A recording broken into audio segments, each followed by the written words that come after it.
এই আবুল খাত্তাব নামক হুজুর, যার মাধ্যমে এটা শুরু হইল আর কি, এই লোকটা কেমন ছিল? এই লোকটা ছিল প্রচন্ড দাম্ভিক টাইপের। পূর্ববর্তী ওলামায়ে কেরামের সারাক্ষণ সমালোচনা করত, বুজুর্গ আলেমদের সমালোচনা করত। তার মুখের ভাষা ছিল খুব খারাপ। বর্তমান যুগে অনেক ভাইয়েরা আমাদের সাথে যখন দলিলে না পারে, তখন সর্বশেষ মুখের গালিকে অস্ত্র হিসাবে ব্যবহার করে। কিন্তু জানেন, আমি মাঝে মাঝে চিন্তা করি তারা গালি দেয় কেন? এই চিন্তাটা আগে থাকলে এখন আমার নাই। কারণ এই বেদাতের আবিষ্কারক যেই গুরুজি ছিলেন, তার মুখের ভাষা ছিল খারাপ, তাই উত্তরাধিকার সূত্রে তাদের মুখের ভাষা হয় খারাপ। এটা কিন্তু এটা বুঝার বিষয় আর কি, বিষয়টা যে আসলে মুখের ভাষা খারাপ কেন। আমি টেনশন করছি যে ভাষাটা খারাপ হয় কেন। আহমদ শফি রহমতুল্লাহ আলের নাম নিয়া, জুনায়েদ বাবুনগরী রহমতুল্লাহ আলের নাম সহ বড় বড় আলেমদের নাম নিয়ে ইচ্ছা মতো গালি দেয়। তো আমি টেনশনে পড়ে গেলাম, আচ্ছা গালির রহস্যটা কি? গালির রহস্য আমি খুঁজতে খুঁজতে দেখলাম, এই বেদাতের এই বেদাতগুলার আবিষ্কারক যে হজরত, এই হজরতের মুখের ভাষা ছিল খুব খারাপ। এ আলেমদেরকে গালি দিত। তা এ যুগেও যদি কেউ কোরআন সুন্নাহর কথা শোনার পর আপনাকে গালি দেয়, আপনি টেনশন করবেন না, আপনি বলবেন মাশাআল্লাহ, উত্তরাধিকার সূত্রে সুন্দরী পেয়েছেন। বিষয়টা এটা কোনো ঝগড়ার কিছু না। বিষয়টা মিলাদুন নবী বা নবীজি সাল্লাল্লাহু আলাইহি সাল্লামের জন্মদিনকে কেন্দ্র করে নবীজি কোনো আমল করতেন কিনা, যদি করে থাকেন তাহলে আমরাও সে আমল করব। বলেন ইনশাআল্লাহ। সহিহ মুসলিমের বর্ণনা 1162 নম্বর হাদিস। সুইলা রাসূলুল্লাহ সাল্লাল্লাহু আলাইহি সাল্লাম আন সাওমিদ দাহরি। রাসূলুল্লাহ সাল্লাল্লাহু আলাইহি সাল্লামকে সারা বছর রোজা রাখা সম্পর্কে জিজ্ঞাসা করা হলো। নবীজি জবাব দিলেন, লা সামা ওয়ালা আফতারা, আও ক্বালা মা সামা ওয়া মা আফতারা। যে ব্যক্তি সারা বছর রোজা রাখে, সে রোজা রাখেও নাই, রোজা ছাড়েও নাই। কি বললেন? সে রোজা রাখেও নাই, ছাড়েও নাই। এর মানে এই রোজার প্রতি নবীজি উৎসাহ দেন নাই, যে সারা বছর যে রোজা রাখা, এটার প্রতি কি দেন নাই? উৎসাহ দেন নাই। সুইলা আন সাওমি ইয়াউমাইনি ওয়া ইফতারি ইয়াউমিন। প্রশ্ন করা হলো, হুজুর কেউ যদি 2 দিন রোজা রাখে আর 1 দিন রোজা না রাখে, এর মানে মাসে 20টা রোজা আর 10 দিন গ্যাপ, 2 দিন রোজা 1 দিন গ্যাপ, 2 দিন রোজা 1 দিন গ্যাপ, তো মাসে রোজা হয় কয়টা? 20টা। নবীজি জবাব দিলেন, আইয়ুনা ইউতিকু যালিকা। আমাদের মাঝে এরকম কার সামর্থ্য আছে, শক্তি আছে যে সে এইভাবে 2টা রোজা রাখবে আর 1টা রাখবে না? এরকম শক্তি কার আছে? রাখলে আদায় হয়ে যাবে। কিন্তু নবী হাদিস দ্বারা বোঝা যায় এটাও নবী উৎসাহ দিচ্ছেন না যে 2টা রাখবে আর 1টা রাখবে না, অর্থাৎ মাসে 20টা আর 10টা না রাখা, এটাও নবীজি উৎসাহ দেন নাই। সুইলা আন সাওমি ইয়াউমিন ওয়া ইফতারি ইয়াউমাইন। প্রশ্ন করা হলো, হুজুর কেউ যদি 1 দিন রোজা রাখে আর 2 দিন রোজা না রাখে, তার ব্যাপারে জানতে চাই। নবীজি বললেন, লাইতা আন্নাল্লাহা কাওয়ানা লিযালিকা। আমি আশাবাদী আল্লাহ যদি আমাদের সকলকে এই জাতীয় রোজা রাখার শক্তি দান করতেন। নবীজি বলেন, হ্যাঁ, আমাদেরকে যদি আল্লাহ এই জাতীয় রোজা রাখার শক্তি দান করতেন। এর মানে 1 দিন রোজা আর 2 দিন গ্যাপ দেওয়া, এটা নবী খুব পছন্দ করেন। মাসে 10টা রোজা আর 20 দিন গ্যাপ, এটা আল্লাহ রাসূল পছন্দ করছেন। এটার প্রতি নবীজির উৎসাহ আছে। সুইলা আন সাওমি ইয়াউমিন ওয়া ইফতারি ইয়াউমিন। জিজ্ঞাসা করা হলো, হুজুর কেউ যদি 1 দিন রোজা রাখে, 1 দিন রোজা ভাঙে, অর্থাৎ 1 দিন রোজা না রাখে, এটা কি হবে? নবীজি বললেন, যাকা সাওমু আখি দাউদ আলাইহিস সালাতু ওয়াস সালাম। এটা তো আমার ভাই দাউদ নবীর রোজা, এটাও উত্তম রোজা। 1 দিন রাখা 1 দিন না রাখা, এটাও নবীজি সাল্লাল্লাহু আলাইহি সাল্লামের উৎসাহ আছে। বাকি বেশি উৎসাহ কোনটা? 10 দিন রোজা রাখা আর 20 দিন মাসে রোজা না রাখা, এটার প্রতি বেশি উৎসাহ। এবার প্রশ্ন করলেন, সুইলা আন সাওমি ইয়াউমিল ইসনাইন। ইয়া রাসূলুল্লাহ, সোমবারের রোজার ব্যাপারে আপনার কাছে জানতে চাই। নবীজি বললেন, ইয়াউমুন ওয়ালিদতু ফি। সোমবার এমন একটা বার, এই দিনে আমি দুনিয়াতে এসেছি, আমি জন্মগ্রহণ করেছি, তাই আমি নবী সোমবার রোজা আদায় করি। নবীজির জন্মদিনে নবীজি কি রাখতেন? বলেন, নবীজির জন্মদিনে নবী কি রাখতেন? এবার আপনাদের কাছে আমার জিজ্ঞাসা, সোমবার বছরে একবার, 12ই রবিউল আউয়াল, তাহলে সোমবার বছরে একবার, তাহলে নবীজির জন্মদিনের আমল কি বাৎসরিক না সাপ্তাহিক? হ্যাঁ, এই ব্যাপারে আগে একমত হন। নবীজির জন্মদিনের আমল সাপ্তাহিক না বাৎসরিক? সপ্তাহের কি বারে? এজন্য ওই ব্যক্তি হবে সবচাইতে প্রকৃত শ্রেষ্ঠ আশিক রাসূল, যে রাসূল সাল্লাল্লাহু আলাইহি সাল্লামের জন্মদিনে নবীর সুন্নাহকে অনুসরণ করে প্রতি সোমবার যে রোজা রাখবে সে হবে খাঁটি আশিক রাসূল। জন্মদিন কেন্দ্র করে বেদাত গ্রহণযোগ্য না। বেদাত এটা খ্রিস্টানদের রীতিনীতি, এগুলা জন্মদিন পালন করা এগুলা খ্রিস্টানদের কালচার। বলেন, জন্মদিন পালন করা কার কালচার? আপনি অবাক হবেন, আশ্চর্য হবেন। কেকের উপরে হ্যাপি বার্থডে লেখা লেখে, হ্যাপি বার্থডে ইয়া রাসূলুল্লাহ। হ্যাঁ, কত ভয়ঙ্কর কথা, হ্যাপি বার্থডে ইয়া রাসূলুল্লাহ। কেক কাটতেছে আমাদের বাংলাদেশে, যেখানে 90% নাকি মুসলমানের দেশ, এখানে আমাদের নাকের ডগায় লিখতেছে হ্যাপি বার্থডে ইয়া রাসূলুল্লাহ। তো এটা কোন ধরনের আপনি পরিচয় দিলেন ভাই? এটা রাসূলের সুন্নাহের পরিচয় দিলেন না। বেদাত নিষিদ্ধ। বেদাত যে ব্যক্তি করবে, বেদাতি কাজ না ছাড়া পর্যন্ত তার তওবা আল্লাহ তাআলা কবুল করবেন না। সুনানে দারিমির 54-94 নম্বর হাদিসের বর্ণনা, নবী বলেন, ইন্নাল্লাহা হাজাবাত তাওবাতা আন কুল্লি সাহিবি বিদআতিন হাত্তা ইয়াদা বিদআতাহ। বেদাতি ব্যক্তি তার বেদাত নামক কর্মকাণ্ড না ছাড়া পর্যন্ত তার তওবা আল্লাহ তাআলা কবুল করেন না। আমরা বেদাত করব না, যাতে করে এমন না হয় যে আমাদের তওবার মুখ বন্ধ হয়ে যায়, এমনটা যেন না হয়। কারণ বেদাতি ব্যক্তির বেদাত না ছাড়া পর্যন্ত তার তওবা আল্লাহ তাআলা কবুল করেন না। নান্দাইল ময়মনসিংহের উদ্যোগে আয়োজিত সিরাতুন নবী সাল্লাল্লাহু আলাইহি সাল্লাম মাহফিলে উপস্থিত হওয়ার তৌফিক দান করেছেন বলি আলহামদুলিল্লাহ। আজকের মাহফিলের সম্মানিত সভাপতি হযরত মাওলানা শাহ মোহাম্মদ ইসমাইল সাহেব দামাত বরকাতুহুম, পীর সাহেব কিশোরগঞ্জ, আমন্ত্রিত হযরত উলামায়ে কেরাম, উপস্থিত হযরত উলামায়ে কেরাম, যা থেকে নিষেধ করেন তা থেকে বিরত থাকো। তোমরা আল্লাহ তাআলাকে ভয় করো, নিশ্চয় আল্লাহ তাআলা কঠিন শাস্তিদাতা। রাসূলুল্লাহ সাল্লাল্লাহু আলাইহি সাল্লাম হাদিসের মধ্যে বলেন, মা তারাকতু শাইআন মিম্মা আমারাকুমুল্লাহ ইল্লা ওয়াকাদ আমারতুকুম বিহ। আল্লাহ তাআলা যত বিষয়ে নিষেধ করেছেন, আদেশ করেছেন, এমন কোনো আদেশ বাকি নাই যে আমি তোমাদেরকে বলি নাই, তোমাদের কাছে পৌঁছাই নাই। কোনো আদেশ তোমাদের জন্য আমি ছেড়ে দিয়েছি বা লুকিয়েছি, এমনটি হয় না। আল্লাহ যত আদেশ করেছেন সব আমি তোমাদের কাছে পৌঁছে দিয়েছি। আর আল্লাহ যত নিষেধ করেছেন সব নিষেধাজ্ঞা, এই নিষেধাজ্ঞা থেকে যে তোমরা ফিরে আসতে হবে, বেঁচে থাকতে হবে, এই সব আমি তোমাদের কাছে পৌঁছে দিয়েছি। একটাও আমি ছেড়ে দেই নাই, সব আমি তোমাদের কাছে পৌঁছে দিয়েছি। এই জন্য রাসূলুল্লাহ সাল্লাল্লাহু আলাইহি সাল্লাম আমাদের আদর্শ। সহিহ বুখারীর বর্ণনা ৭২৮০ নম্বর হাদিস, রাসূলুল্লাহ সাল্লাল্লাহু আলাইহি ওয়াসাল্লাম বলেন, কুল্লু উম্মতি ইয়াদখুলুনাল জান্নাতা ইল্লা মান আবা। আমার উম্মতের সবাই জান্নাতে যাবে, শুধু যারা অস্বীকার করে তারা ছাড়া সবাই জান্নাতে যাবে। জিজ্ঞাসা করা হলো, ওয়ামাইয়া আবা ইয়া রাসূলুল্লাহ, অস্বীকার কারা করে? রাসূলুল্লাহ সাল্লাল্লাহু আলাইহি সাল্লাম জবাব দিলেন, মান আতাআনি দাখালাল জান্নাহ। যে আমার আনুগত্য করলো সে জান্নাতে প্রবেশ করলো। ওয়ামান আসানি ফাকাদ আবা। যে আমার নাফরমানি করলো সেই অস্বীকার করলো, আর তার ঠিকানা হলো জাহান্নাম। বলি নাউজুবিল্লাহ।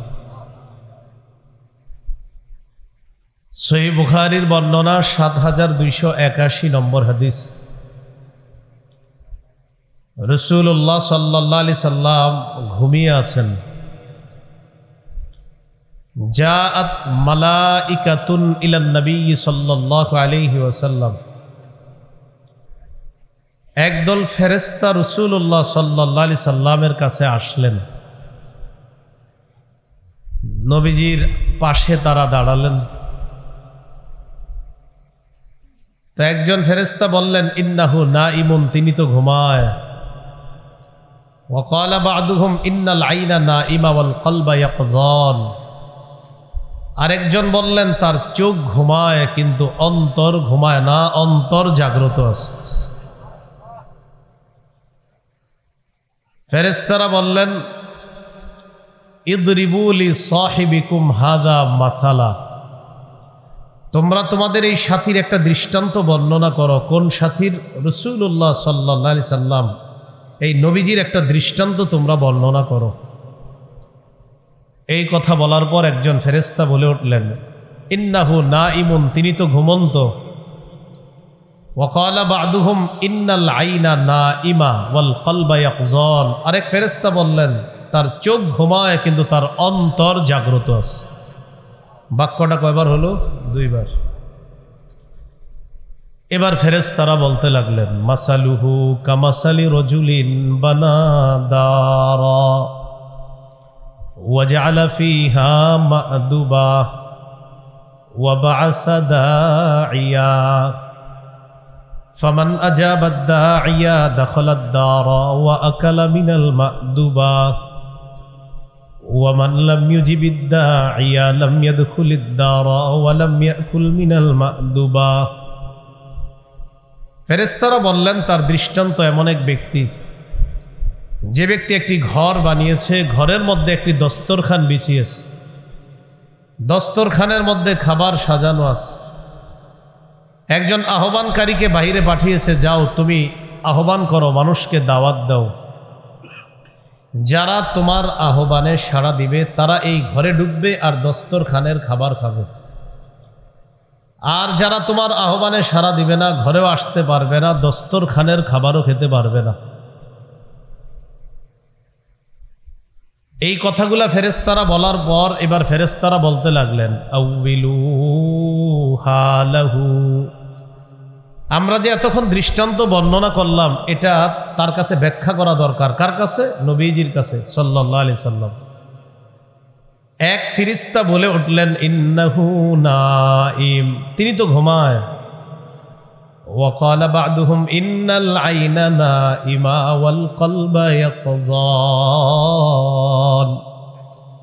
আরেক ফেরেশতা বললেন তার চোখ ঘুমায়, অন্তর ঘুমায় না, অন্তর জাগ্রত আছে। আমরা যা বলবো তিনি সব শুনবে।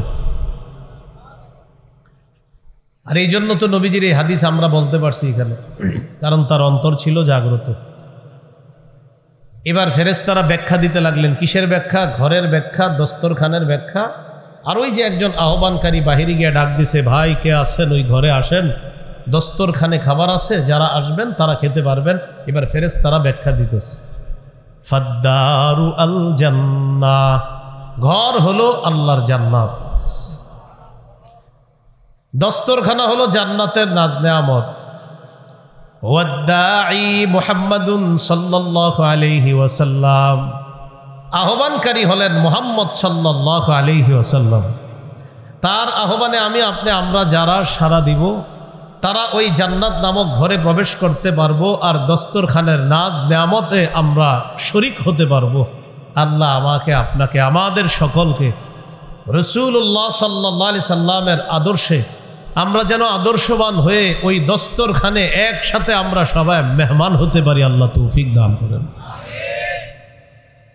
আর যারা তার ডাকে সাড়া দিবে না তারা ওই ঘরেও ঢুকবে না, দস্তরখানের খাবার খেতেও পারবে না। ফেরেশতারা শেষে বলে এটা হলো ওই দৃষ্টান্ত যে তার অনুসরণ করলো আর যে তার নাফরমানি করলো। অর্থাৎ রাসূল সাল্লাল্লাহু আলাইহি সাল্লামের যে অনুসরণ করবে তিনি জান্নাতে যাবে, দস্তরখানের খাবার খাবে।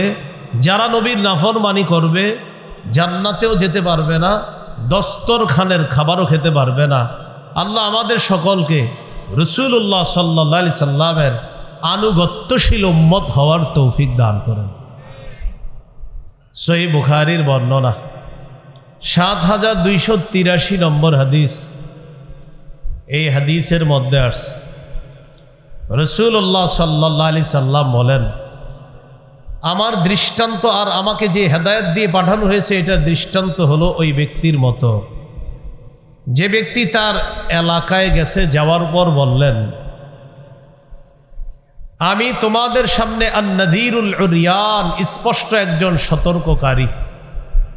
এক ব্যক্তি তার এলাকায় গেছে, জাতির কাছে গেছে, গিয়ে বলতেছে, ও জাতি, আমি তোমাদের সামনে একজন সতর্ককারী। এই কথা বলার পর তিনি বললেন, রাআইতু বিআইনাইয়া আল জাইশা অথবা রাআইতুল জাইশা বিআইনাইয়া, আমি এই দুই চোখ দিয়ে সেনাবাহিনী দেখে আসছি, অচিরেই তারা তোমাদের উপর হামলা চালাতে পারে।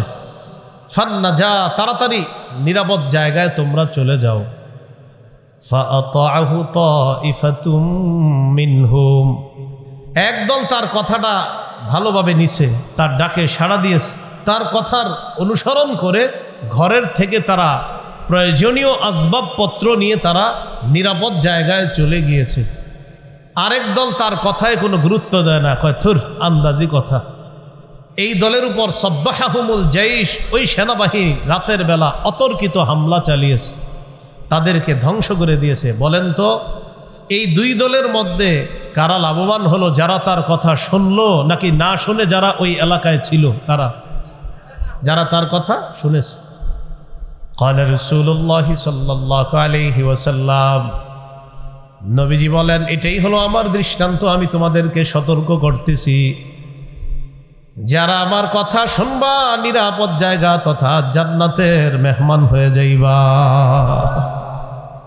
আর যারা আমার কথা শুনবা না, তারা ওই যে যারা কথা শুনে নাই, সেনাবাহিনীর হামলায় তারা শেষ হয়ে গেছে, ঠিক যারা আমার কথা শুনবা না, তারাও জাহান্নাম নামক ভয়ঙ্কর জায়গায় যেতে হবে। বলি নাউজুবিল্লাহ।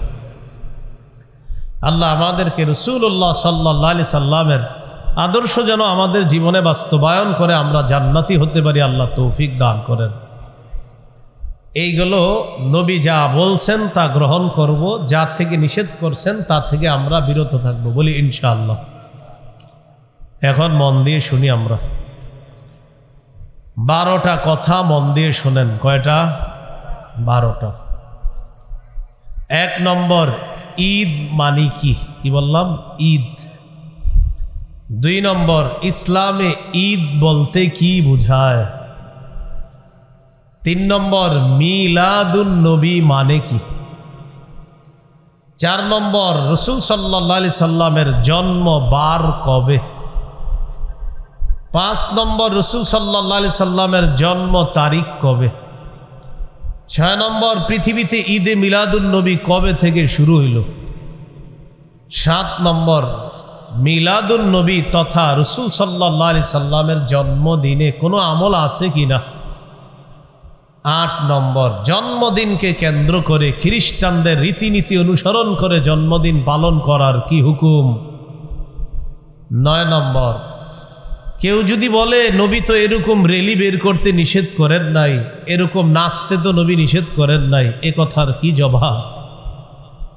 10 নম্বর, কেউ যদি বলে বেদাত মানে যদি নতুন আবিষ্কার হয়, আপনাদের এই ফ্যান, লাইট, মাইক এগুলাও তো বেদাত, নতুন আবিষ্কার, এ কথার কি জবাব? 11 নম্বর, সর্বশেষ ভুলি দিবে, বুঝলাম সব বেদাত, তো আমার আব্বা যে কত 20 বছর করছে সেটাও কি বেদাত? এরকম প্রশ্ন আপনারে করবে। এবং এটাও বলতে পারে তোমার দাদাও তো এগুলা করছে, সেটাও কি বেদাত? মানে আপনারে হিট করবে, এটার কি জবাব? 12 নাম্বার, আমরা বেদাতের পরিবর্তে সুন্নাহ প্রচার করার ক্ষেত্রে এই জায়গায় আজকে যারা আছি সবাই একমত হয়ে যাব ইনশাআল্লাহ। এই 12টা শিরোনাম বললাম। এবার আলোচনাটা মন দিয়ে শোনেন, কান একদম অন্যদিকে নেবেন না, পুরাটা মন দিয়ে শোনেন। আজকের এই আলোচনাগুলা অলরেডি শিরোনাম শুনে অনেকের মনে তৈরি হয়ে গেছে, হুজুর মনে হয় আজকে আমগরি কইব, অনেকে ভাবতেছে। বিষয়টা এরকম না ভাইবা, এই চিন্তা আনেন অতীতে যদি আমি ভুল করে থাকি ভুলগুলা থেকে ফিরে আসব, আর অতীতে যদি আমি ভুল না করে থাকি ভবিষ্যতেও ভুল করব না ইনশাআল্লাহ। এই মানসিকতা সবার আসে তো ইনশাআল্লাহ। প্রথম কথা, ঈদ মানে কি? ঈদ মানে আনন্দ প্রকাশ করা, খুশি প্রকাশ করা, আনন্দ উল্লাস উৎসব করা। ঈদ এটা যে কারো উৎসব হতে পারে। এই গেল প্রথম কথা। দ্বিতীয় কথা, ইসলামে ঈদ বলতে কি বোঝায় এটা আমাদের জানা জরুরি। কেন জরুরি? কারণ আমরা মুসলমান, আমাদের ধর্ম ইসলাম, এজন্য ইসলামের ঈদ জানাটা আমাদের জন্য জরুরি। কিভাবে বাংলাটা বললাম দেখেন তো, যে ইসলামে ঈদ বলতে কি বোঝায়। এখন আপনাকে কেউ প্রশ্ন করবে ইসলামের ঈদ তোমার কি দরকার? জবাব হবে, যেহেতু আমি মুসলমান, আমার ধর্মের নাম ইসলাম, তাই ইসলামের ঈদটাই আমার জানা দরকার। এ ব্যাপারে 3টি হাদিস পেশ করি। আবু দাউদের বর্ণনা 1134 নম্বর হাদিস।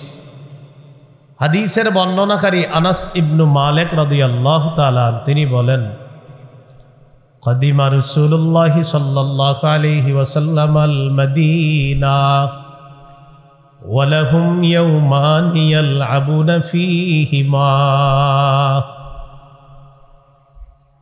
রাসূলুল্লাহ সাল্লাল্লাহু আলাইহি সাল্লাম মদিনায় আসলেন। আসার পর দেখে মদিনার বাসী 2 দিন খেলাধুলা করে, নির্দিষ্ট 2 দিনে খেলাধুলা করে। فقال رسول الله صلى الله عليه وسلم ما هذان اليومان।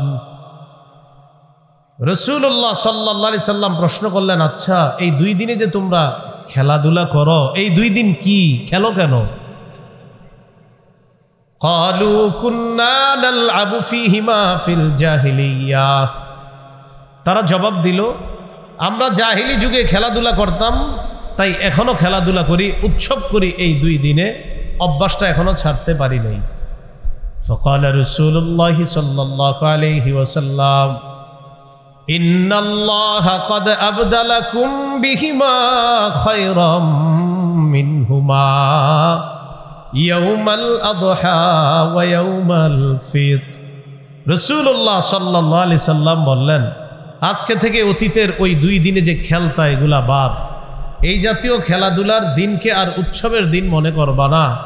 ওই 2 দিনের পরিবর্তে ঈদুল আজহা এবং ঈদুল ফিতর নামে রমজানের পরে এবং জিলহজের 10 তারিখে অতি উত্তম 2টি ঈদ আল্লাহ তোমাদেরকে দান করছেন। তাহলে ইসলামের ঈদ কয়টা?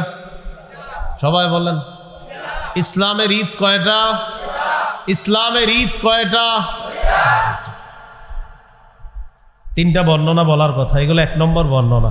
বর্ণনা নাম্বার 2, সহিহ বুখারীর বর্ণনা 963 নম্বর হাদিস। এই হাদিসের বর্ণনাকারী আব্দুল্লাহ ইবনে ওমর রাদিয়াল্লাহু তাআলা আনহুমা, ইসলামের দ্বিতীয় খলিফা ওমর ইবনুল খাত্তাব রাদিয়াল্লাহু তাআলা আনহুর সন্তান আব্দুল্লাহ ইবনে ওমর রাদিয়াল্লাহু তাআলা আনহুমা। তিনি রাসূল সাল্লাল্লাহু আলাইহি সাল্লামের এমন একজন সাহাবী, একদম নবীজির সুন্নতকে পুঙ্খানুপুঙ্খানুভাবে যথাসাধ্য তিনি পালন করতে চেষ্টা করতেন। যেই সাহাবী, তার নাম আব্দুল্লাহ ইবনে ওমর রাদিয়াল্লাহু তাআলা আনহু। তিনি বলেন, কানা রাসূলুল্লাহ সাল্লাল্লাহু আলাইহি ওয়াসাল্লাম ওয়া আবু বকরিন ওয়া উমর ইউসাল্লুনাল ঈদাইনি ক্বাবলাল খুতবাহ। রাসূলুল্লাহ সাল্লাল্লাহু আলাইহি সাল্লাম, আবু বকর এবং ওমর তারা খুতবার আগে 2 ঈদের নামাজ আদায় করতেন। আমরাও ঈদের নামাজ খুতবার আগেই পড়ি। নবীজি খুতবার আগে কয় ঈদের নামাজ পড়তেন? এইভাবে সবাই বলেন, কয় ঈদের? আবু বকর কয় ঈদের নামাজ পড়তেন? ওমর ফারুক কয় ঈদের নামাজ পড়তেন? তাহলে মুসলমানদের ঈদ কয়টা? এবার আরেকটা বর্ণনা, 3 নম্বর বর্ণনা, আবু দাউদের 1148 নম্বর হাদিস। এই হাদিসের বর্ণনাকারী জাবের ইবনু সামুরা রাদিয়াল্লাহু তাআলা তিনি বলেন, সাল্লাইতু মা'আন নবী সাল্লাল্লাহু আলাইহি ওয়াসাল্লাম غير مرة ولا مرتين العيدين بغير أذان ولا إقامة। জাবের ইবনে সামুরা রাদিয়াল্লাহু তাআলা আনহু বলেন, একবার 2 বার নয়, অসংখ্য অগণিত বার আযান এবং ইকামত ছাড়া আমি আল্লাহ নবীর সাথে 2 ঈদের নামাজ আদায় করলাম। কয় ঈদের নামাজ? আমরা কি ঈদে আযান ইকামত দেই? আরে ঈদের নামাজে কি আযান ইকামত আছে না? তো জাবের ইবনে সামুরা রাদিয়াল্লাহু তাআলা আনহু বলেন, একবার নয়, 2 বার নয়, অসংখ্য অগণিত বার আমি নবীজি সাল্লাল্লাহু আলাইহি সাল্লামের সাথে 2 ঈদের সালাত আদায় করেছি। আল্লাহ আমাদের সকলকে কথাগুলা বোঝার তৌফিক দান করেন। এবার আলোচনাটা সবাই বুঝে থাকলে বলেন, ইসলামের ঈদ কয়টা? 2টা। এগুলো আজকের দ্বিতীয় শিরোনাম। আলোচনার 3 নম্বর শিরোনাম মিলাদুন নবী। কি বলেন তো? মিলাদুন নবী। মিলাদ অর্থ জন্ম, আন নবী মানে মুহাম্মদ সাল্লাল্লাহু আলাইহি সাল্লাম এখানে উদ্দেশ্য। তাহলে মিলাদুন নবী অর্থ হবে মুহাম্মদ সাল্লাল্লাহু আলাইহি সাল্লামের জন্ম। আমাদের সমাজে যদি বলা হয় কোনো মানুষকে ভাই মিলাদ বুঝো, তখন তার মাথায় এসে যায় কি জানেন? ঘরে একজনকে নিয়ে যাবে, নিয়ে যাওয়ার পর তিনি কিছু করবে, এরপর একটা দোয়া করবে, এটারে অনেক মানুষ মিলাদ মনে করে। এখন থেকে কোনো আলেমকে যদি কেউ বলে হুজুর আমার ঘরে একটু চলেন, মিলাদ আছে, আপনি বলবেন কার জন্ম হবে ঘরে? কি বলবেন? আগে বলেন মিলাদ অর্থ কি? সবাই বলেন তো। আমার ঘরে মিলাদ আছে মানে কি? নাতি নাতনি কেউ হবে, আসেন। আর যদি আপনারা কেউ বলে যে আমার ঘরে মিলাদ আছে মানে জন্ম আছে, হয়তো ওনার স্ত্রী সন্তান সম্ভবা, বা ওনার কেউ নাতি নাতনি দুনিয়াতে আসবে, মিলাদ অর্থ কি সেটা বলেন। তাহলে আমার ঘরে মিলাদ আছে মানে ইনশাল্লাহ কিছুক্ষণ পরে দুনিয়াতে কেউ আসবে না। আপনি এটা তো সহজ বিষয়, এটা যে বলবে ওনাকে আপনি তিরস্কার না করে বলবেন। যদি বলে ঘরে মিলাদ আছে চলেন, বলবেন কার জন্ম হবে? তো উনি বলবে এটা কি বললেন আপনি? জন্ম হবে মানে? তো বলবে মিলাদ অর্থ তো জন্ম। তাহলে আমাকে আপনারা সবাই একটু আমারে বলেন, বলেন মিলাদ মানে, আমার জিজ্ঞাসা করেন মিলাদ মানে কি, আমার জিজ্ঞাসা করেন। জন্ম। তাহলে আপনাদেরকে জিজ্ঞাসা করি মিলাদ মানে কি? এবার আমারে জিজ্ঞাসা করেন মিলাদ মানেন? জিজ্ঞাসা করেন। জন্ম অর্থে মিলাদ মানে। তাহলে এবার আপনাদেরকে জিজ্ঞাসা করি মিলাদ মানেন? হ্যাঁ পুরাটা বলেন। হ্যাঁ আবার মিলাদ মানেন? পুরাটা বলেন। জন্ম অর্থে মিলাদ মানি। মিলাদ মানেন? হ্যাঁ এই না হয় ধোঁকাবাজরা আমাদেরকে নবীজির বিরুদ্ধবাদী বানাইতে চায়। নবীজির জন্ম অস্বীকার করলে তো কাফের, তার তো ইমানই থাকবে না। তাহলে আমাদেরকে যদি কেউ প্রশ্ন করে এখন থেকে আপনাদেরকে যে ভাই মিলাদ মানেন, আমরা উত্তর দিব জন্ম অর্থে আমরা মিলাদ মানি। বলবে বুঝিয়ে বলেন, তখন আরেকটু বুঝাইয়া বলবো মুহাম্মদ সাল্লাল্লাহু আলাইহি সাল্লামের জন্ম মানি যদি হয় মিলাদ, মিলাদ অর্থ যদি হয় নবীজির জন্ম, এটা আমি মানি, আমরা মানি, সকল মুসলমান মানতেই হবে, না মানলে তার ঈমান থাকবে না।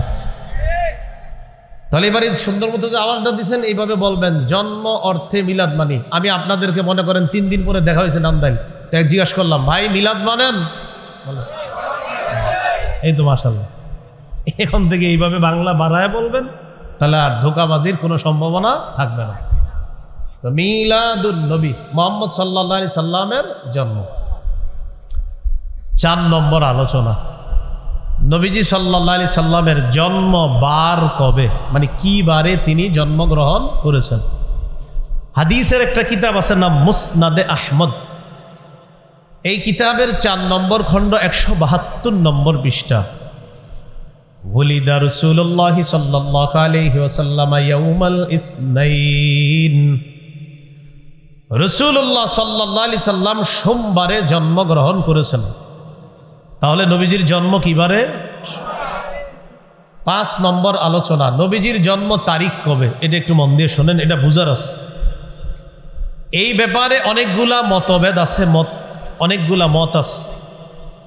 কেউ বলেন নবীজির জন্ম রবিউল আউয়াল মাসের 2 তারিখে, কেউ বলেন নবীজির জন্ম রবিউল আউয়ালের 8 তারিখে, কেউ বলেন রাসূলুল্লাহ সাল্লাল্লাহু আলাইহি সাল্লামের জন্ম রবিউল আউয়ালের 9 তারিখ, কেউ বলেন 10 তারিখে, কেউ কেউ বলেছেন নবীজি সাল্লাল্লাহু আলাইহি সাল্লামের জন্ম 12ই রবিউল আউয়াল, কেউ বলেছেন রাসূল সাল্লাল্লাহু আলাইহি সাল্লামের জন্ম 17ই রবিউল আউয়াল, কেউ কেউ বলেছেন রাসূল সাল্লাল্লাহু আলাইহি সাল্লামের জন্ম রবিউল আউয়াল মাসের 8 দিন বাকি থাকতে। মজার ব্যাপার, কেউ কেউ বলেছেন নবীজির জন্ম 12ই রমজান। কত রমজান? যদিও এটা একদম নতুন শুনছি আমরা, 12ই রমজান, তো নিতান্তই দুর্বল বর্ণনা, কিন্তু বলছে। আল বিদায়া ওয়ান নিহায়া ইতিহাসের কিতাব, লেখক মুহাম্মদ ইবনে কাসির রহমতুল্লাহি আলাইহি এই সব বর্ণনাগুলোর মধ্যে অন্যগুলাকে দুর্বল প্রমাণিত করে 3টা বর্ণনা নিয়ে তিনি আলোচনা করেছেন। কয়টা? 2, 8, 12। বলেন তো ভাই, কয় তারিখ? 8, 12, মানে 2 রবিউল আউয়াল, 8ই রবিউল আউয়াল, 12ই রবিউল আউয়াল। প্রথম আলোচনা 2 রবিউল আউয়াল। এটা দুর্বল প্রমাণ করি কিভাবে আমরা দেখেন। এই সনদের মধ্যে এইভাবে আছে, সনদটা আন মুহাম্মদ ইবনে সাদিন আনিল ওয়াকিদি। মুহাম্মদ ইবনে সাদ তার উস্তাদ ওয়াকিদি থেকে বর্ণনা করেছেন। ওয়াকিদি তার উস্তাদ আবু মাশার থেকে বর্ণনা করেছেন। একটু এদিক তাকাইলে বুঝবেন, এই তিনি আমার উস্তাদ, আমি তার ছাত্র। ঠিক আছে, আমার কম বয়স, সমস্যা নেই। আর এ আমার ছাত্র, তাহলে তার উস্তাদ আমি, আবার আমার উস্তাদ তিনি। বিষয়টা বুঝেন। তাহলে এর উস্তাদ আমি, আর আমি আবার ওনার ছাত্র, আবার তিনি আবার আমার উস্তাদ। এটা বুঝছেন নি সবাই? এটাকে বলে সূত্র। বলেন কি বলে? সূত্র। এই দেখেন এবার, মুহাম্মদ তিনি বর্ণনা করেছে ওয়াকিদি থেকে, ওয়াকিদি বর্ণনা করেছে আবু মাশার থেকে। তাহলে আবু মাশার ওনার ছাত্র ওয়াকিদি, ওয়াকিদির ছাত্র মুহাম্মদ। কি বর্ণনা? ওলিদা রাসূলুল্লাহ সাল্লাল্লাহু আলাইহি ওয়াসাল্লাম, নবীজি জন্মগ্রহণ করেছেন ইয়াউমাল ইসনাইন, সোমবারে, লিলাইলাতাইনি খলাতা মিন শাহরি রবিউল আউয়াল, রবিউল আউয়াল মাসের 2 তারিখে আল্লাহ রাসূল সাল্লাল্লাহু আলাইহি সাল্লাম জন্মগ্রহণ করেছে। সূত্র কি? মুহাম্মদ ইবনে সাদ বর্ণনা করেছে তার উস্তাদ ওয়াকিদি থেকে, আর ওয়াকিদি বর্ণনা করেছে আবু মাশার থেকে। এবার দেখেন এই বর্ণনা কেন দুর্বল। আমার দিকে তাকান, আমার নাম ওয়াকিদি। কি নাম? ওয়াকিদি। আর ওনার নাম কি বানাইছি? আবু মাশার। ইবনে হাজার আসকালানী রহমতুল্লাহ আলাইহি, বুখারী শরীফের ব্যাখ্যা গ্রন্থ যিনি লিখেছেন ফাতহুল বারী, এই ইবনে হাজার আসকালানী রহমতুল্লাহ আলাইহির বক্তব্য তার কিতাব তাকরিবুত তাহযীবের মধ্যে এসেছে।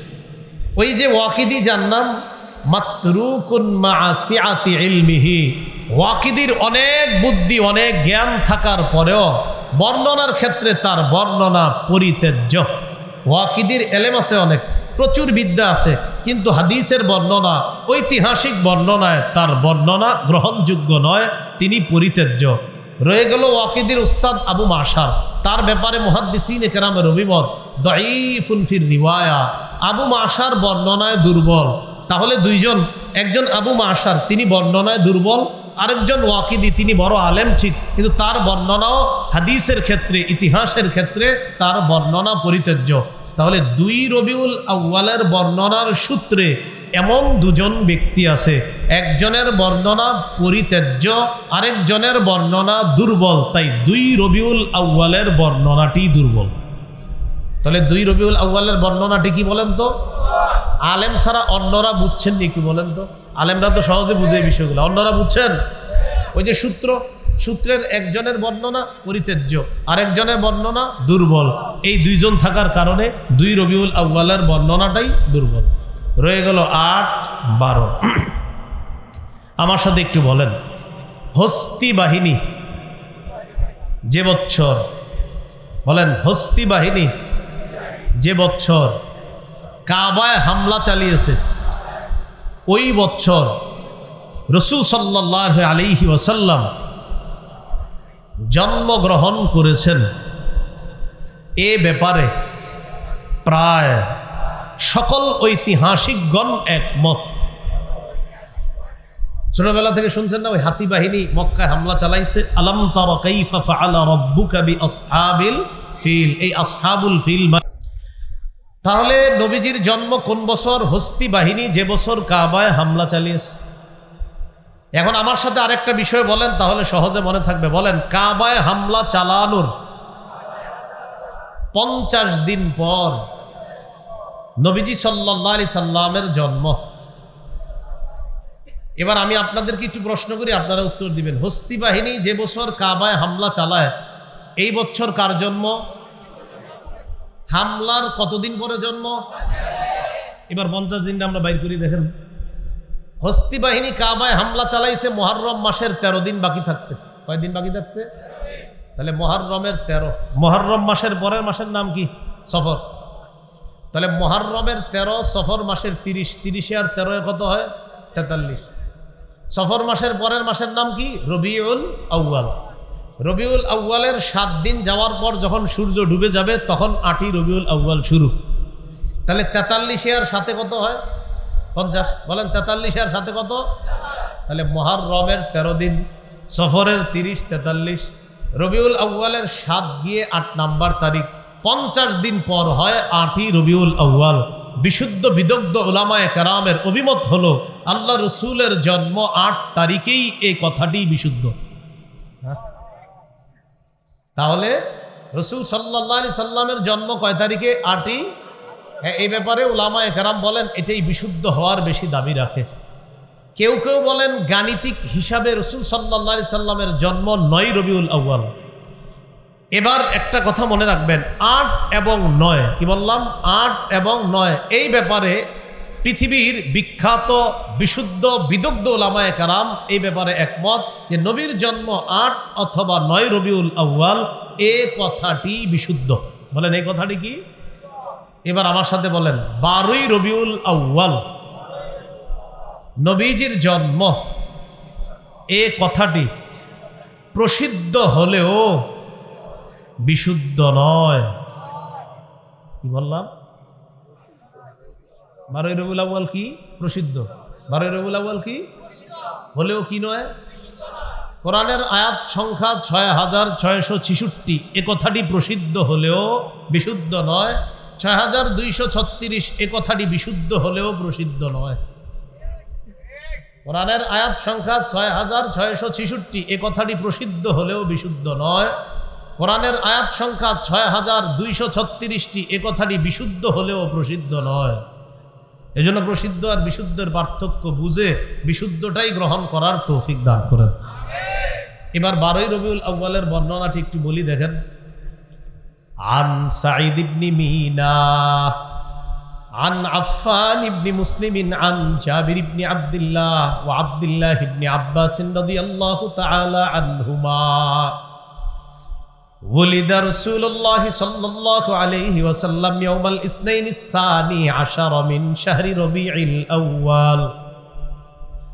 সাঈদ ইবনে মিনা তার উস্তাদ আফফান থেকে বর্ণনা করেন, তিনি বর্ণনা করেন জাবের এবং আব্দুল্লাহ ইবনে আব্বাস রাদিয়াল্লাহু তাআলা আনহুমা থেকে। তারা বলেন আল্লাহ নবীর জন্ম 12ই রবিউল আউয়াল সোমবার। কত রবিউল আউয়াল? তাহলে 12ই রবিউল আউয়াল জন্ম, এই বর্ণনাটা আমরা শুনলাম। এবার দেখেন ওই আবার আগের মতো সূত্র মনে আছে? সূত্রের কথা। ছাত্রের নাম সাঈদ, বলেন ছাত্রের নাম কি? উস্তাদের নাম আফফান, বলেন ছাত্রের নাম। উস্তাদের নাম আফফান, ছাত্রের নাম। উস্তাদের নাম। মজার ব্যাপার, সাঈদ যিনি তিনিও বিশুদ্ধ বর্ণনাকারী, আফফান যিনি তিনিও বিশুদ্ধ বর্ণনাকারী। এবার প্রশ্নগুলো সুন্দরভাবে মনে রাখবেন। হুজুর 12ই রবিউল আউয়ালের বর্ণনাকারীর সূত্রের মধ্যে ছাত্র সাঈদ যিনি তিনিও বিশুদ্ধ বর্ণনাকারী, সূত্রের মধ্যে উস্তাদ আফফান তিনিও বিশুদ্ধ বর্ণনাকারী। সূত্রে 2 জন বিশুদ্ধ বর্ণনাকারী থাকার পরেও 12ই রবিউল আউয়ালকে কেন আপনারা বিশুদ্ধ বলছেন না? 12ই রবিউল আউয়ালের যে সূত্র, এই সূত্রের মধ্যে যিনি সাঈদ বর্ণনা করছেন তিনিও বিশুদ্ধ, আবার তার উস্তাদ আফফান তিনিও কি? বিশুদ্ধ।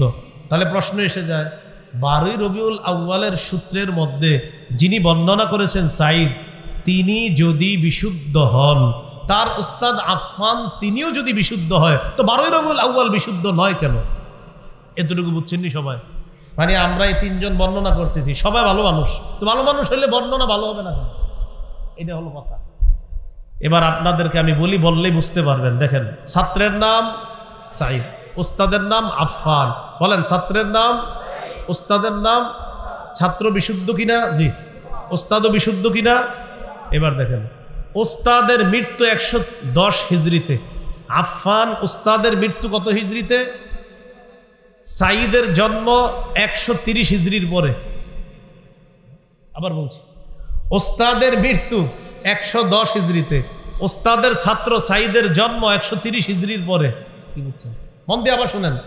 উস্তাদ উনিও বিশুদ্ধ, ওনার জন্ম, ওনার মৃত্যু 110 হিজরিতে।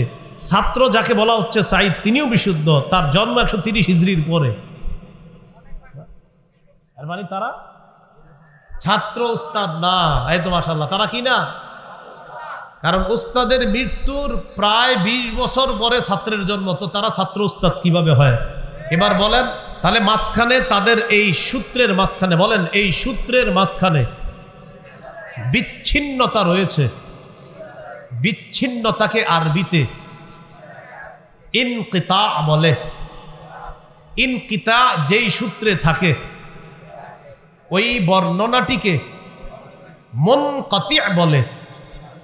মুনকাতি বর্ণনা বিশুদ্ধ দলিল হিসাবে গ্রহণযোগ্য না। তাহলে এবার আপনারা, আমি আশা করি আমি আলেম ছাড়া অন্যরা সহজে বুঝছেন। দেখেন, বর্ণনাকারী ওস্তাদও বিশুদ্ধ, ছাত্রও বিশুদ্ধ। তো প্রশ্ন এসে যায়, বিশুদ্ধ হলে বর্ণনা বিশুদ্ধ নয় কেন? মজার ব্যাপার হলো, কে জানে মাঝখানে একটু ঝামেলা করে ফেলছে। ওস্তাদও বিশুদ্ধ ঠিক, কিন্তু তার মৃত্যু 110, আর ছাত্র বিশুদ্ধ ঠিক, কিন্তু তার জন্মই হয়েছে 130 হিজরির পরে। অতএব তাদের দুইজনের কোনো সাক্ষাৎ ঘটে নাই, মাঝখানে একটা ঝামেলা হয়েছে। এই ঝামেলার কারণে এই বর্ণনাটি প্রসিদ্ধ হয়ে গেল, বিশুদ্ধ নয়। বুঝে শুনে ঠিক বলছেন তো? আল্লাহ আমাদেরকে এই বুঝের উপরে অটল থাকার তৌফিক দান করে। এখন তো আমি বললাম 8, 9 বিশুদ্ধ, 12 তারিখটা হলো প্রসিদ্ধ কিন্তু বিশুদ্ধ নয়। ঝগড়া থেকে বাঁচার জন্য কি করবেন? এলাকায় কিন্তু এই বয়ানের পরে কালকে এরকম হইতে পারে, তোরা 8 বললে বল, 9 বললে বল, আমি 12। আবার কেউ বলবেন না আমি বলি না, আমি বলি। আর ঝগড়া থেকে বাঁচবেন কিভাবে? এটার একটা বুদ্ধি আছে। আমাকে একটু আপনারা সবাই জিজ্ঞাসা করেন, নবীর জন্ম কবে? জিজ্ঞাসা করেন। এবার ঝগড়া মুক্ত উত্তর দিয়ে দেখেন, 8 থেকে 12 রবিউল আউয়ালের যে কোনো একদিন। 8ই রবিউল আউয়াল থেকে 12ই রবিউল আউয়ালের মাঝে নিশ্চিত যে কোনো একদিন নবীজির জন্ম হয়েছে। ঝগড়া হবে না। এনে বলবে কি, এই মেয়ে আপনি 8 থেকে 12ই বলছেন কেন? 12। আপনি বলবেন হ্যাঁ ঠিক আছে 12। তাহলে কি 8? আপনি বলবেন হ্যাঁ 8। তাহলে কি 9? বলবেন হ্যাঁ 9। আপনি বিপদে ফেলাইতে পারবেন। আপনি বলবেন 8 থেকে 12-র মধ্যে হয়েছে, এটা তুমি নিশ্চিত থাকো, তুমি টেনশন করো না। অতএব এটা নিয়ে ঝগড়া করার কিছু নেই। এইগুলো আজকের 5 নাম্বার আলোচনা। নবীজির জন্ম তারিখ কবে, এই ব্যাপারে আমরা কিছু জ্ঞান শিখলাম, জানলাম। এরপরে আমরা সুন্দর একটা ঝগড়ামুক্ত সমাধান জানলাম যে 8 থেকে 12 রবিউল আউয়ালের মাঝে নিশ্চিত একদিন আল্লাহ রাসূল সাল্লাল্লাহু আলাইহি সাল্লাম জন্মগ্রহণ করেছে, সেদিন তিনি দুনিয়াতে এসেছে। এটা আমরা ঝগড়ামুক্ত থাকবো ইনশাআল্লাহ। 6 নাম্বার গুরুত্বপূর্ণ আলোচনা, 12 রবিউল আউয়ালকে কেন্দ্র করে ঈদে মিলাদুন নবী কবে থেকে শুরু হলো? কি মিলাদুন নবী? এবং এটার নাম দেওয়া হয় সকল ঈদের সেরা ঈদ। কি দেয় নাম? আমি এখনো এটার বিরোধিতা করতেছি না। দেখেন কি নাম, এই যে ঈদে মিলাদুন নবীর নাম কি দেয়? আমি জানতে চাই, আমার নবী যেই ঈদ করছে ওইটা সেরা না আমরা যেটা করবো সেটা সেরা? আবার বলছি, আমাদের নবী যেই ঈদটা করছে ওইটা সেরা হবে না আমরা যেটা করবো সেটা সেরা হবে? তাহলে আমার নবী ঈদ করছে কয়টা? অতএব আমার নবীর 2 ঈদই সেরা না। এটা বুঝলেও আপনি ঠিক, বললেও ঠিক, না বল, আমি তো বলতেছি, ওদের কথার বিরোধিতা কিন্তু করতেছি না। আমি খালি প্রশ্ন করতেছি, আপনারা যেটাকে সেরা বলবেন এটা সেরা না নবী যেটা করছে সেটা সেরা? এখন তারা বলবে যে না আমরা যে ঈদটা পালন করি এটা সকল ঈদের সেরা ঈদ। আমরা জবাবে ঝগড়া না করে বলবো এইভাবে, আমাদের নবী যেটা পালন করেছেন সেটা সকল ঈদের সেরা ঈদ। ঠিক বললে হবে না। আপনারা যেই জায়গায় দেখবেন লেখা যে ঈদে মিলাদুন নবী সকল ঈদের সেরা ঈদ, নিচে লিখবেন আমার নবী যে ঈদ করছে সেটা সকল ঈদের সেরা ঈদ।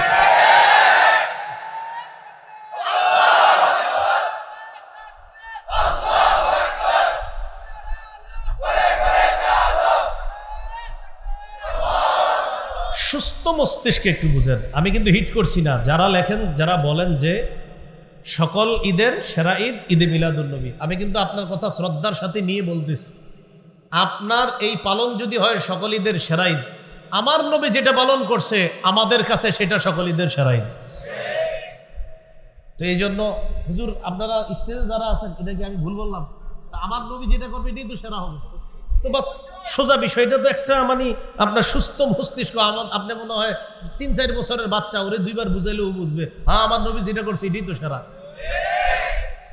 আল্লাহ আমাদেরকে বুঝে শুনে ঠিকের উপর অটল থাকার তৌফিক দান করেন। এবার এটা শুরু হলো কিভাবে একটু বললে মনে থাকবে। বলেন 604 হিজরি ইরাক দেশের মুসুল শহরে বাদশাহ আবু সাঈদ মুজাফফর সর্বপ্রথম জনৈক আলেম আবুল খাত্তাব ওমর ইবনে দিহিয়া তার মাধ্যমে সর্বপ্রথম নবীর জন্মকে কেন্দ্র করে ঈদে মিলাদুন নবীর সূচনা করে যেই কাজটা নবী বিদায় নেওয়ার 604 বছর পর্যন্ত পৃথিবীতে ছিল না, মুসলিম হিসাবে সেই কাজ আমরা নিজেরাও করব না, করতে পারি না, যারা করে তাদেরকে কোনোভাবেই সমর্থন করতে পারি না। বুঝে বুঝে বলছেন তো? এবার আপনাদের মনে থাকবে কয় হিজরি, দেশের নাম, শহরের নাম, মাশাআল্লাহ, শহরের নাম, বাদশার নাম আবু সাঈদ। একটু মনে রাখলে হবে, পুরোটা মনে থাকবে না আপনাদের, খালি একটু মনে রাখবেন নাম কি, আর ওই হুজুরের নামটা মনে রাখবেন আবুল খাত্তাব। কি নাম? তার মাধ্যমে সর্বপ্রথম এটা সূচনা করছে। তো আমাদের সরল জবাব, যেই কাজ আমার নবী দুনিয়া থেকে বিদায় নেওয়ার 604 বছর পরে শুরু হয়েছে, এটা আমরা করতে পারি না, আমরা করব না, এটার সমর্থন আমরা করতে পারি না। আমরা ভদ্রতার সাথে, বিনয়ের সাথে বলবো, যারা এগুলা করে ভাই আপনারাও চলে আসেন, এই বেদাত পরিহার করে আমরা সকলে মিলেমিশে শিরিক বেদাত মুক্ত একটা বাংলাদেশ গঠন করার চেষ্টা করি। আল্লাহ তৌফিক দান করুন। কি মুক্ত বাংলাদেশ? হ্যাঁ, আবার বলেন কি মুক্ত? শিরিক বেদাত মুক্ত। আল্লাহ তৌফিক দান করেন। এবার আবুল খাত্তাব যে হুজুরের নাম বললাম, ওনার ব্যাপারে একটু শোনেন। ইবনে হাজার আসকালানী রহমতুল্লাহি আলাইহি তার ব্যাপারে বলেন, কাসীরুল ওয়াকিআতি ফিল আইম্মাতি ওয়া ফিস সালাফি মিনাল উলামা খাবিসুল লিসান শাদীদুল কিবরি মুতাহাবিনা। এই আবুল খাত্তাব নামক হুজুর, যার মাধ্যমে এটা শুরু হইল আর কি, এই লোকটা কেমন ছিল? এই লোকটা ছিল প্রচন্ড দাম্ভিক টাইপের। পূর্ববর্তী ওলামায়ে কেরামের সারাক্ষণ সমালোচনা করত, বুজুর্গ আলেমদের সমালোচনা করত। তার মুখের ভাষা ছিল খুব খারাপ। বর্তমান যুগে অনেক ভাইয়েরা আমাদের সাথে যখন দলিলে না পারে, তখন সর্বশেষ মুখের গালিকে অস্ত্র হিসাবে ব্যবহার করে। কিন্তু জানেন, আমি মাঝে মাঝে চিন্তা করি তারা গালি দেয় কেন? এই চিন্তাটা আগে থাকলে এখন আমার নাই। কারণ এই বেদাতের আবিষ্কারক যেই গুরুজি ছিলেন, তার মুখের ভাষা ছিল খারাপ, তাই উত্তরাধিকার সূত্রে তাদের মুখের ভাষাও হয় খারাপ। এটা কিন্তু আপনি এটা বুঝার বিষয় আর কি, বিষয়টা যে আসলে মুখের ভাষা খারাপ কেন। আমি টেনশন করছি যে ভাষাটা খারাপ হয় কেন। আহমদ শফি রহমতুল্লাহ আলের নাম নিয়া, জুনায়েদ বাবুনগরী রহমতুল্লাহ আলের নাম সহ বড় বড় আলেমদের নাম নিয়ে ইচ্ছা মতো গালি দেয়। তো আমি টেনশনে পড়ে গেলাম, আচ্ছা গালির রহস্যটা কি? গালির রহস্য আমি খুঁজতে খুঁজতে দেখলাম, এই বেদাতের এই বেদাতগুলার আবিষ্কারক যে হজরত, এই হজরতের মুখের ভাষা ছিল খুব খারাপ, এ আলেমদেরকে গালি দিত। তা এ যুগেও যদি কেউ কোরআন সুন্নাহর কথা শোনার পর আপনাকে গালি দেয়, আপনি টেনশন করবেন না, আপনি বলবেন মাশাআল্লাহ, উত্তরাধিকার সূত্রে সুন্দরী পেয়েছেন। বিষয়টা এটা কোনো ঝগড়ার কিছু না। বিষয়টা আল্লাহ আমাদেরকে বুঝার তৌফিক দান করেন। এই জন্য সাবধান, দলিলে না পারলে কাউরে গালি দিয়েন না। হ্যাঁ, এগুলো 6 নম্বর। 7 নম্বর কথা, মিলাদুন নবী বা নবীজি সাল্লাল্লাহু আলাইহি সাল্লামের জন্মদিনকে কেন্দ্র করে নবীজি কোনো আমল করতেন কিনা, যদি করে থাকেন তাহলে আমরাও সে আমল করব। বলেন ইনশাআল্লাহ। সহিহ মুসলিমের বর্ণনা 1162 নম্বর হাদিস, সুইলা রাসূলুল্লাহ সাল্লাল্লাহু আলাইহি সাল্লাম আন সাওমিদ দাহরি। রাসূলুল্লাহ সাল্লাল্লাহু আলাইহি সাল্লামকে সারা বছর রোজা রাখা সম্পর্কে জিজ্ঞাসা করা হলো। নবীজি জবাব দিলেন, লা সামা ওয়ালা আফতারা, আও ক্বালা মা সামা ওয়া মা আফতারা। যে ব্যক্তি সারা বছর রোজা রাখে, সে রোজা রাখেও নাই, রোজা ছাড়েও নাই। কি বললেন? সে রোজা রাখেও নাই, ছাড়েও নাই। এর মানে এই রোজার প্রতি নবীজি উৎসাহ দেন নাই, যে সারা বছর যে রোজা রাখা, এটার প্রতি কি দেন নাই? উৎসাহ দেন নাই। সুইলা আন সাওমি ইয়াউমাইনি ওয়া ইফতারি ইয়াউমিন। প্রশ্ন করা হলো, হুজুর কেউ যদি 2 দিন রোজা রাখে আর 1 দিন রোজা না রাখে, এর মানে মাসে 20টা রোজা আর 10 দিন গ্যাপ, 2 দিন রোজা 1 দিন গ্যাপ, 2 দিন রোজা 1 দিন গ্যাপ, তো মাসে রোজা হয় কয়টা? 20টা।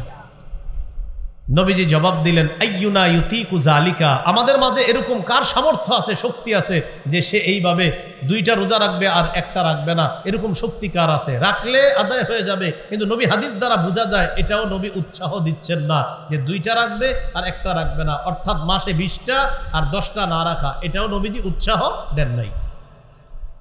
সুইলা আন সাওমি ইয়াউমিন ওয়া ইফতারি ইয়াউমাইন, প্রশ্ন করা হলো, হুজুর কেউ যদি একদিন রোজা রাখে আর 2 দিন রোজা না রাখে তার ব্যাপারে জানতে চাই। নবীজি বললেন, লাইতা আন্নাল্লাহা কাওয়ানা লিযালিকা, আমি আশাবাদী আল্লাহ যদি আমাদের সকলকে এই জাতীয় রোজা রাখার শক্তি দান করতেন। নবীজি বলেন, হ্যাঁ, আমাদেরকে যদি আল্লাহ এই জাতীয় রোজা রাখার শক্তি দান করতেন, এর মানে একদিন রোজা আর 2 দিন গ্যাপ দেওয়া, এটা নবী খুব পছন্দ করেন। মাসে 10টা রোজা আর 20 দিন গ্যাপ, এটা আল্লাহ রসুল পছন্দ করছেন, এটার প্রতি নবীজির উৎসাহ আছে। সুইলা আন সাওমি ইয়াউমিন ওয়া ইফতারি ইয়াউমিন, জিজ্ঞাসা করা হলো, হুজুর কেউ যদি একদিন রোজা রাখে একদিন রোজা ভাঙে, অর্থাৎ একদিন রোজা না রাখে, এটা কি হবে? নবীজি বললেন, যাকা সাওমু আখি দাউদ আলাইহিস সালাতু ওয়াস সালাম, এটা তো আমার ভাই দাউদ নবীর রোজা, এটাও উত্তম রোজা। একদিন রাখা একদিন না রাখা, এটাও নবীজি সাল্লাল্লাহু আলাইহি সাল্লামের উৎসাহ আছে। বাকি বেশি উৎসাহ কোনটা? 10 দিন রোজা রাখা আর 20 দিন মাসে রোজা না রাখা, এটার প্রতি বেশি উৎসাহ। এবার প্রশ্ন করলেন, সুইলা আন সাওমি ইয়াউমিল ইসনাইন, ইয়া রাসূলুল্লাহ সোমবারের রোজার ব্যাপারে আপনার কাছে জানতে চাই। নবীজি বললেন, ইয়াউমুন বুলিতু ফি, সোমবার এমন একটা বার, এই দিনে আমি দুনিয়াতে এসেছি, আমি জন্মগ্রহণ করেছি, তাই আমি নবী সোমবার রোজা আদায় করি। নবীজির জন্মদিনে নবীজি কি রাখতেন? বলেন, নবীজির জন্মদিনে নবী কি রাখতেন? এবার আপনাদের কাছে আমার জিজ্ঞাসা, সোমবার বছরে একবার 12ই রবিউল আউয়াল, তাহলে সোমবার বছরে একবার, তাহলে নবীজির জন্মদিনের আমল কি বাৎসরিক না সাপ্তাহিক? হ্যাঁ, এই ব্যাপারে আগে একমত হন। নবীজির জন্মদিনের আমল সাপ্তাহিক না বাৎসরিক? সপ্তাহের কি বারে? এজন্য ওই ব্যক্তি হবে সবচাইতে প্রকৃত শ্রেষ্ঠ আশিক রাসূল, যে রাসূল সাল্লাল্লাহু আলাইহি সাল্লামের জন্মদিনে নবীর সুন্নাহকে অনুসরণ করে প্রতি সোমবার যে রোজা রাখবে সে হবে খাঁটি আশিক রাসূল। তাহলে নবীজি সাল্লাল্লাহু আলাইহি সাল্লামের জন্মদিনের আমল বাৎসরিক না সাপ্তাহিক? আল্লাহ আমাদেরকে প্রকৃত আশিক রাসূল হওয়ার জন্য আমরা যেন সপ্তাহে অন্তত সোমবার দিন রোজা আদায় করতে পারি, আল্লাহ তৌফিক দান করেন। পাশাপাশি চেষ্টা করবেন বৃহস্পতিবারে রোজা রাখতে। নবীজি সোম এবং বৃহস্পতি এই 2 দিন রোজা রাখতেন। প্রশ্ন করলেন, হুজুর কেন রাখেন? নবীজি বললেন, এই 2 দিন আমল নামা আল্লাহর কাছে পেশ করা হয়, আমি রোজা অবস্থায় আমার আমল নামাটা যেন আল্লাহর কাছে পেশ করা হয়, তাই আমি এই 2 দিন নফল রোজা রাখি, সোমবার আর বৃহস্পতিবার। প্রিয় ভাইয়ারা, আপনাদের কাছে আমি জানতে চাই, মিলাদুন নবী তথা নবীজি সাল্লাল্লাহু আলাইহি সাল্লাম জন্মদিনে কি আমল করতেন? কি বারে? সোমবার বছরে না সপ্তাহে? তাহলে নবীজির জন্মদিনের আমলটা কি বাৎসরিক না সাপ্তাহিক? আল্লাহ আমাদের সকলকে এই কথাগুলা বুঝে, পার্থক্য বুঝে প্রকৃতপক্ষে আল্লাহ রাসূলের সুন্নাহ অনুসরণ করার তৌফিক দান করেন। 8 নাম্বার আলোচনা, জন্মদিন কেন্দ্র করে বেদাত গ্রহণযোগ্য না। বেদাত এটা খ্রিস্টানদের রীতিনীতি, এগুলা জন্মদিন পালন করা এগুলা খ্রিস্টানদের কালচার। বলেন, জন্মদিন পালন করা কার কালচার? আপনি অবাক হবেন, আশ্চর্য হবেন, কেকের উপরে হ্যাপি বার্থডে লেখা লেখে, হ্যাপি বার্থডে ইয়া রাসূলুল্লাহ। হ্যাঁ, কত ভয়ঙ্কর কথা, হ্যাপি বার্থডে ইয়া রাসূলুল্লাহ। কেক কাটতেছে আমাদের বাংলাদেশে, যেখানে 90% নাকি মুসলমানের দেশ, এখানে আমাদের নাকের ডগায় লিখতেছে হ্যাপি বার্থডে ইয়া রাসূলুল্লাহ। তো এটা কোন ধরনের আপনি পরিচয় দিলেন ভাই? এটা রাসূলের সুন্নাহের পরিচয় দিলেন না। তাহলে জন্মদিন কেন্দ্র করে বেদাত নিষিদ্ধ। বেদাত নিষিদ্ধ। বেদাত যে ব্যক্তি করবে, বেদাতি কাজ না ছাড়া পর্যন্ত তার তওবা আল্লাহ তাআলা কবুল করবেন না। সুনানে দারিমির 54-94 নম্বর হাদিসের বর্ণনা, নবী বলেন, ইন্নাল্লাহা হাজাবাত তাওবাতা আন কুল্লি সাহিবি বিদআতিন হাত্তা ইয়াদা বিদআতাহ। বেদাতি ব্যক্তি তার বেদাত নামক কর্মকাণ্ড না ছাড়া পর্যন্ত তার তওবা আল্লাহ তাআলা কবুল করেন না। আমরা বেদাত করব না, যাতে করে এমন না হয় যে আমাদের তওবার মুখ বন্ধ হয়ে যায়, এমনটা যেন না হয়। কারণ বেদাতি ব্যক্তির বেদাত না ছাড়া পর্যন্ত তার তওবা আল্লাহ তাআলা কবুল করেন না। সহিহ বুখারীর 3172 নম্বর হাদিস, রাসূলুল্লাহ সাল্লাল্লাহু আলাইহি সাল্লাম বলেন, মান আহদাসা হাদাসান আও আওয়া মুহদিসা, যে ব্যক্তি নিজে বেদাত করে অথবা কোনো বেদাতিকে আশ্রয় দেয়। একজন বেদাতিকে মন চাই না বসায় দিয়ে বলে, হযরত আপনি যত বেদাত আছে সাপ্লাই দেন, সমস্যা নাই, আমরা আছি চারদিকে। এখন এই বেদাতি সাহেব যখন বেদাত সাপ্লাই দিবে, আমি কিন্তু বলি নাই, কে বলছি? এখন অনেকে বলবে কি এটা আমারে বলছে, তো আপনি বেদাতগিরি করলে আপনারই তো বলছি। আরে এই যে আমি বললাম বেদাতিকে বসায়, আমি কি বলছি কারে? তো বলতে পারে হে হে মনে আমারে বলছে, তো আপনি বেদাতগিরি করলে তো আপনারই। কথা হলো যে বেদাত করবে, অনেক মানুষ আছে নিজে নিজে নিজের উপরে নিয়ে নেয়, চা স্টলে গিয়ে খোঁজেন, বলবে এটা আমাদেরকে বলছে। জি ভাইয়া, আপনি বেদাত করলে আপনারই বলছে। মানুষ আছে না, মানে হেসে অপরাধ করে, এটা পরে নিজে নিজে বল। কালকে সকালে অনেকে বলবে আপনাদেরকে, হ্যাঁ এটা আমারে বলছে, আপনি বলবেন তুমি বেদাত করো। এখন যদি বলে হ্যাঁ, ছেড়ে দাও ছেড়ে দাও। যদি বলে না, তো তোমার ওয়াজ লাগলো কেন এত, এইভাবে বলবেন। আপনি জিজ্ঞাসা করবেন, কালকে আইসা অনেকে বলবে আপনাকে, হুজুর এই কথাটা বলছে, আপনি বলবেন হুজুর বেদাত নিয়ে আলোচনা করছে, আর তুমি বেদাতগিরি করো কিনা হ্যাঁ বা না বলো। যদি বলো হ্যাঁ, ওয়াজ তোমার পুরাটা জরুরি দরকার, রেকর্ডিং আছে, এটা শুনে নিও তুমি। আর যদি বলো না, তুমি টেনশন করো না, অনেক বেদাতি আছে, এদের জন্য ওয়াজটা করছে হুজুর। রাসূলুল্লাহ সাল্লাল্লাহু আলাইহি সাল্লাম বলেন, যে ব্যক্তি নিজে বেদাত করে অথবা কোনো বেদাতিকে আশ্রয় দেয়, ফালাইহি লানাতুল্লাহ, তার উপর আল্লাহর অভিশাপ, ওয়াল মালাইকা, ফেরেশতাদের অভিশাপ, ওয়ান্নাসি আজমাইন, সকল মানুষের অভিশাপ। এই অভিশপ্ত কাজ নবীর জন্মদিনকে কেন্দ্র করে আমরা করতে পারি না, করব না। ভবিষ্যতেও যারা করে তাদের ব্যাপারে আমরা উলামায়ে কেরামের পক্ষ থেকে প্রয়োজনে রাষ্ট্রের প্রধান যারা আছে তাদের কাছে আবদার জানাবো যে মুসলমান এই দেশে 90 ভাগের বেশি, এই দেশে মুসলমানরা বসবাস করে, এখানে আল্লাহ রসুলের ইজ্জতকে কেন্দ্র করে কোনো বেদাতি বেদাতগিরি করবে, এটা আমরা এদেশে মুসলমানরা থাকতে ভবিষ্যতে আমরা অন্তত বেদাত আর শিরিক করতে দিব না। বেদাত শিরিক কেন হবে? নাম দেয় মুসলমান, আবার বেদাত শিরিক করবে, এটা কেন মুসলমান? এই জন্য মনে রাখবেন, কোন আল্লাহর ওলির বিরুদ্ধে আমাদের অবস্থান না, কোন ওলির কবরের বিরুদ্ধে আমাদের অবস্থান না, কিন্তু কবর কেন্দ্র করে যারা শিরিক করবে, বেদাত করবে, তাদের বিরুদ্ধে আমাদের অবস্থান। আমরা কিন্তু ওলিদের বিরুদ্ধে না। আর আপনি এক ওলির কবরের সামনে গিয়ে আপনি নাচতেছেন, গাইতেছেন, নারীদেরকে নিয়ে গাঁজা টাজা খাইতেছেন, এটা তো আপনি করতে পারেন না। আমাদের অবস্থান ক্লিয়ার, আমরা আল্লাহর ওলিদের বিরুদ্ধে না, আমরা ওই কাজের বিরোধী। কেউ যদি কোনো ওলির কবরকে, মাজারকে কেন্দ্র করে শিরিক করে, বেদাত করে, এই শিরিক বেদাতের বিরুদ্ধে আগেও ছিলাম, এখনো আছি। কিয়ামত পর্যন্ত যতদিন আমরা, আমাদের প্রজন্ম বেঁচে থাকবে, বেদাত আর শিরিকের বিরুদ্ধে আমাদের অবস্থান থাকবে। এ কথার মাথা রাখবেন। তাহলে এই জায়গাটা একটু পার্থক্য করেন। আমরা কি ওলিদের কবরের বিরুদ্ধে? আমরা কি ওলিদের বিরুদ্ধে? হ্যাঁ, ওলিদের কবর কেন্দ্র করে যদি শিরিক হয় আমরা, ওলিদের কবর কেন্দ্র করে যদি বেদাত হয় আমরা, তাহলে বেদাতের বিরুদ্ধে, শিরিকের বিরুদ্ধে। 9 নম্বর, অনেকে বলে কি জানেন, এতদিন পরে হিসাব, এতদিন পরে আমরা তো এটা বলতে আছি, আমার এই বয়ান তো অতীতে অনেক হয়েছে।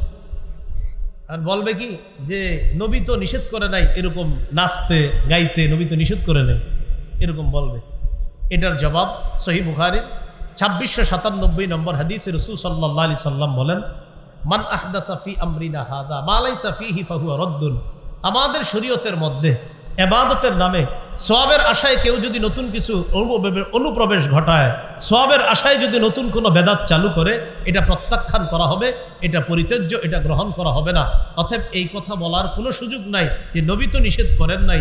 আমরা জবাব দিব, নবী পূর্ণাঙ্গ শরীয়ত রেখে গিয়েছে, ওই শরীয়তের মধ্যে তোমার এই বেদাতটা নাই, তাই তোমার এই বেদাত আমরাও করি না, তোমারেও করতে আমরা দিতে একমত না। কি শিখলাম আমরা 9 নম্বর প্রশ্নে? নবী তো নিষেধ করেন নাই। উত্তর, নবী পূর্ণাঙ্গ দিন রেখে গিয়েছে, ওই পূর্ণাঙ্গ দিনের মধ্যে এই নতুন আবিষ্কারটা নাই, তাই আমরা এটা নিতে পারি না। 10 নম্বর প্রশ্ন, বেদাত মানে যদি নতুন আবিষ্কার হয়, এই ফ্যান লাইট এগুলো তো নতুন আবিষ্কার, তাহলে এগুলো কেন চালান? এটা আপনারা, এগুলো কিন্তু মানুষ জানতো না, এদেরকে শিখাইছে এগুলো। এটার জবাব কি? আমি আপনাদেরকে কিছুক্ষণের জন্য প্রশ্ন করি, মনে করেন এই ফ্যান বন্ধ, এই লাইট বন্ধ, সব বন্ধ, এই মাদ্রাসার বিদ্যুৎ সব বন্ধ, আজকের মসজিদের ফ্যানগুলা, বিদ্যুৎগুলা আগামী 100 বছর বন্ধ থাকবে, কারা কারা আর নামাজ পড়বেন না? এরকম আছেন কেউ? হ্যাঁ আছেন এরকম কেউ? তাহলে ফ্যান যদি আগামী 100 বছর নাও চলে, বিদ্যুৎ যদি কোনোদিনও এদেশে না থাকে, এদেশে যদি হারিকেনও না থাকে, এদেশে যদি বাতি জ্বালানোর মতো কিছু না থাকে, মুসলমান তার রবের ইবাদত করবে। কি বুঝাইতে চাইলাম? বিদ্যুৎ, ফ্যান, লাইট না থাকলেও মুসলমান শরীয়ত পালন করবে, এটা থাকলেও আলহামদুলিল্লাহ ভালো ঠান্ডা লাগে, এটা না থাকলেও শরীয়ত পালন করবে, এটা থাকলেও শরীয়ত পালন করবে। এই নতুন আবিষ্কারের সাথে শরীয়তের সম্পর্ক নাই। শরীয়তের মধ্যে হলো ইবাদতের নামে নতুন আবিষ্কার, সেটা বেদাত। কিন্তু লাইট, ফ্যান নতুন আবিষ্কার হওয়া সত্ত্বেও এটা না থাকলেও শরীয়ত পালন করব, আমরা থাকলেও শরীয়ত পালন করব। তাহলে বলেন তো, ইবাদত নামক নতুন আবিষ্কার যদি হয়, এটার সম্পর্ক হবে কোথায়? শরীয়তের সাথে, যে না এটা শরীয়ত গ্রহণ করে না। আর ফ্যান, লাইট নতুন আবিষ্কার, এটার সম্পর্ক কি শরীয়তের সাথে? এটা না থাকলে কি আমরা শরীয়ত পালন করব না? অতএব এই প্রশ্ন অবান্তর, এই প্রশ্ন করা যাবে না। কেউ যদি আপনারে প্রশ্ন করে, আর যদি আপনি আপনার ঘরে বসা থাকেন, সাথে সাথে ফ্যানটা বন্ধ করে দেবেন, লাইটটাও বন্ধ করবেন, বন্ধ করে অন্ধকারে বলবেন, কি আসো তুমি? তো যদি বলে হ্যাঁ, তো কি অবস্থা, বলো কি বলবো? না না হাইছেন না, পরে উনি বলবে ফ্যান লাইটও তো নতুন আবিষ্কার। আপনি বলবেন ফ্যানও বন্ধ, লাইটও বন্ধ, কথা তো চলতেছে, আপনি বলো কি বলবো? এরপরে বলবে তো এইগুলা, এরপরে একটু পরে নামাজের সময় হবে, আপনি বলবেন অজু করো, অজু করে দুজন একদম ওই জায়গায় নামাজ পড়বেন। বলবেন মনে করেন আজকে কারেন্ট নাই, নামাজ পড়বেন, প্রয়োজনে বাইরে গিয়ে নামাজ পড়বেন। নামাজ পড়ার পরে বলবেন কি ফ্যান লাইট ছাড়া তো নামাজ পড়লাম। এর মানে ফ্যান লাইট না থাকলেও তোমারও কোনো ক্ষতি হয় নাই, আমারও ক্ষতি হয় নাই, আল্লাহর ইবাদত ঠিকই পালন করছি। কিন্তু ভাইয়া, ইবাদতের নামে নতুন কোনো কিছু যদি করো, এটা বেদাত। আর এই বেদাতগিরি করলে আবু দাউদের বর্ণনা 4607, 4608 নম্বর হাদিস অনুযায়ী রাসূল সাল্লাল্লাহু আলাইহি সাল্লাম বলেছেন তার ঠিকানা হবে জাহান্নাম। চলো আমিও জাহান্নাম থেকে বাঁচার চেষ্টা করি, তুমিও জাহান্নাম থেকে বাঁচার চেষ্টা করো। আল্লাহ তৌফিক দান করুন। তাহলে আপনাদেরকে আমি বলি, ফ্যান লাইট যদি থাকে বা না থাকে, আমরা শরীয়ত পালন করা বা না করার কোনো প্রশ্ন আসবে না। আল্লাহ কথাগুলো বুঝার তৌফিক দান করেন। 11 নাম্বার শেষ অস্ত্র। এবার বলবে সব বুঝলাম, তোর আব্বাও তো গত 20 বছর করছে, আপনার বলবে। এরপর বলবে আমার দাদা করছে 54 বছর। এই ক্ষেত্রে সোজাসুজি জবাব, আমি যে জবাব কঠিন ভাবে দেই, আমার আব্বা না, আমার 14 গোষ্ঠী না, 14 দুগুণে 28 গোষ্ঠী যদি ভুল করে থাকে, ভুল ভুল কিয়ামত পর্যন্ত ভুল, ভুল তো ভুলি। মানে এগুলো অনেক সময় হিট করতে চায় আর কি। মনে করেন আমারও যদি কেউ বলে ও তোমারও তো অমুক প্রজন্মকে দেখছি করতে, আমি সুন্দরভাবে বলি কে করছে বা অমুকে, আমি ভুল করছে। মনে করে কি আমি বলবো না, আমি ব্যাখ্যা করে মনে হয় ওনারে সঠিক বানাবো না, ভুল ভুল একটু বলতে পারি আল্লাহ আমার আব্বা না বুঝা ভুল করছে, দাদা না বুঝা ভুল করছে, আপনি মাফ করে দেন, কিন্তু ভুল ভুল।